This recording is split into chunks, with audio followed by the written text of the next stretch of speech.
सियासत के अखाड़े के दो दोस्त आज एक दूसरे के खिलाफ खड़े हैं।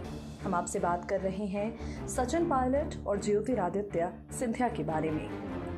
जब तक सिंधिया कांग्रेस के साथ थे, सचिन उनके प्रिय मित्र थे, लेकिन एकाएक ज्योतिरादित्य सिंधिया ने कांग्रेस छोड़कर भारतीय जनता पार्टी में जाने का फैसला कर लिया। सिंधिया के भाजपाई हो जाने का सचिन को काफी ज्यादा दुख था। सचिन ने सिंधिया को नई पारी के लिए शुभकामनाएं भले ही दी हों, लेकिन साथ ही ये भी कहा कि सिंधिया का कांग्रेस से अलग हो जाना दुखद है। आज इस खास रिपोर्ट में हम आपको बताने वाले हैं कि सिंधिया और सचिन के बीच पहले जैसा जुड़ाव भले ही ना हो, लेकिन आज भी जब बात हो जनता की मदद करने की, तो ये दोनों एक दूसरे के साथ जुड़े रहते हैं। ये किस्सा कोरोना वायरस के कहर से जुड़ा हुआ है। साल 2020 में जब कोरोना के संक्रमण पर लगाम लगाने के लिए पूरे देश में लॉकडाउन लगा दिया गया था, इस कारण लोगों को काफी परेशानी हो रही थी।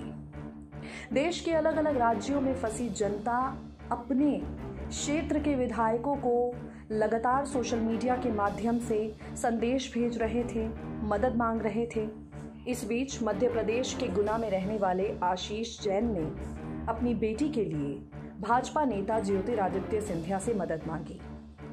आशीष जैन की बेटी राजस्थान के कोटा में रहकर पढ़ाई कर रही थी और लॉकडाउन के कारण वहीं फंस गई। आशीष जैन ने ज्योतिरादित्य सिंधिया से मदद मांगी, जैसा कि आप इस वक्त हमारी रिपोर्ट में उनका ट्वीट देख पा रहे होंगे।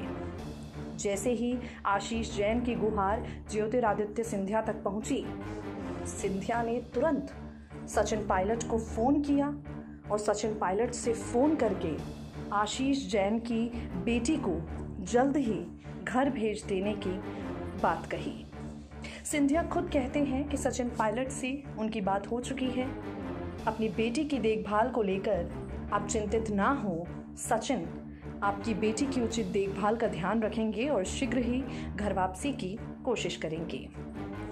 ज्योतिरादित्य सिंधिया बताते हैं कि सचिन पायलट ने उनके अनुरोध के बाद राजस्थान शहर में फंसी गुना शहर की बिटिया को घर भेजने का आश्वासन दिया है। तो आप देख सकते हैं किस तरह से सिंधिया और सचिन के राजनीति वाले रास्ते एक दूसरे से अलग हो गए, लेकिन आज भी जब बात होती है जनता हित की, तो ये दोनों एक दूसरे के साथ खड़े रहते हैं। नेक्स्ट 9 न्यूज़ रूम की रिपोर्ट।